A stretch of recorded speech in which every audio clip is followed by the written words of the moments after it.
Solomon 4:7. Wisdom of Solomon Words 4:7. I remember the first time I got lost in someone's eyes. No, not just a passing glance or a double take. I mean truly lost. It was like standing in the middle of a mountain stream, light shimmering, heart pounding, brain completely short-circuited. And in that moment I got it. I understood what poets had been trying to say for centuries. That kind of love, it does not just knock on your door. It blows the hinges off. Welcome, friends, to Solomon's Words for the Wise.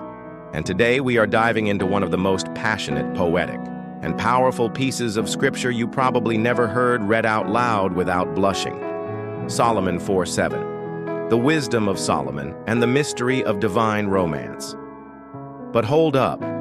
Before you scroll away thinking this is some ancient poetry reading or Sunday school rerun, this is not what you think.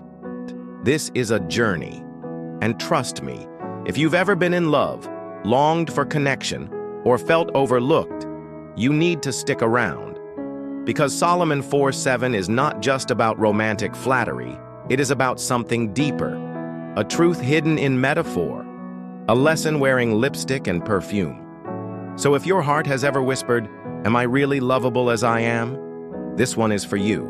I will never forget this one girl I dated who said, "You are like my favorite pair of socks, warm, slightly odd, but reliable."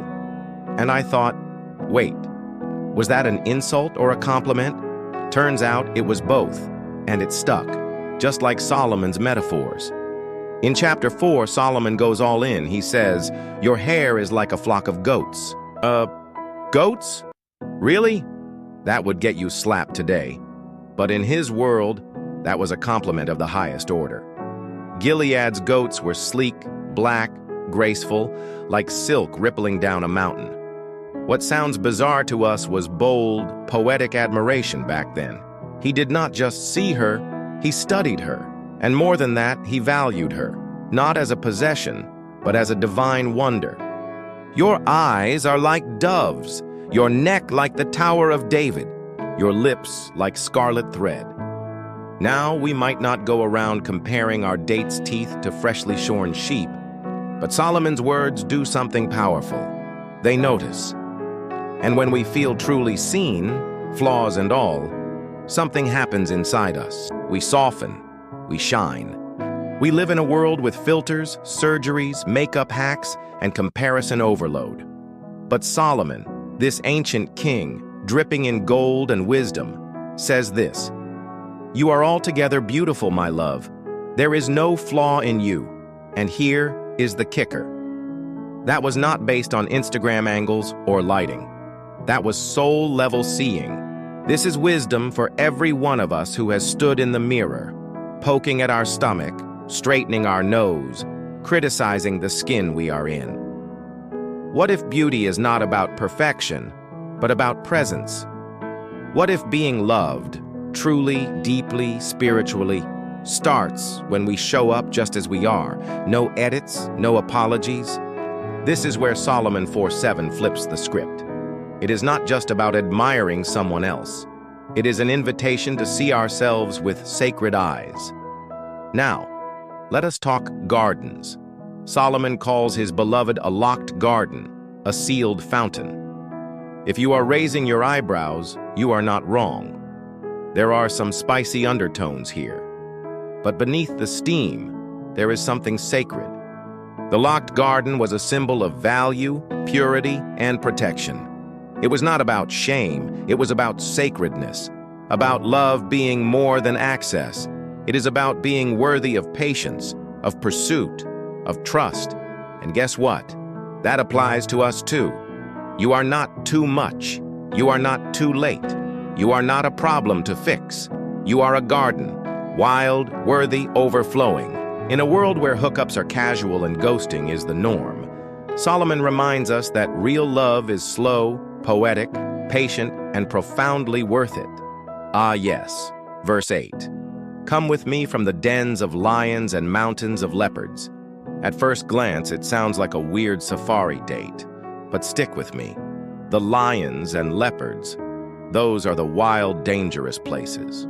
The emotional baggage, the trauma, the fears. Solomon is saying, come away from the danger. Come into safety with me. That line right there, that is not just poetry.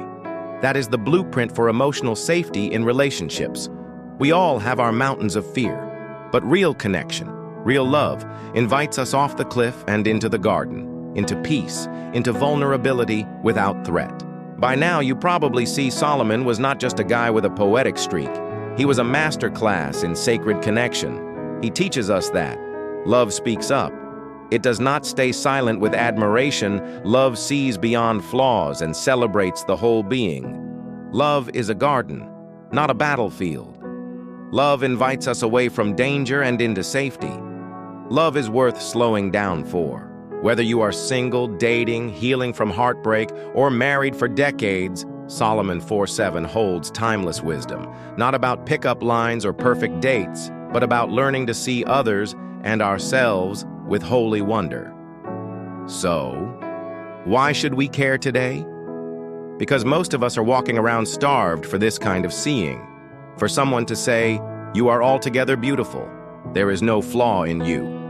Not because we earned it, not because we meet a standard, but because deep down, we are worth that kind of love. And if no one has told you that lately, let these words be the reminder you needed. You are not too broken. You are not too late. You are not forgotten. You are seen. You are known. You are altogether beautiful.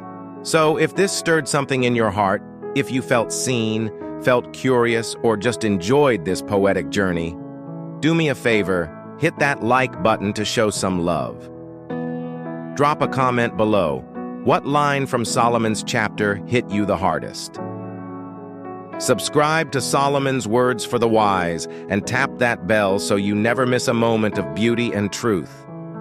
And click the link in the description for more wisdom-packed stories, heart lessons, and scriptural soul food just like this. Remember, you are a garden. Treat yourself like one. And until next time, speak love, see beauty, stay wise.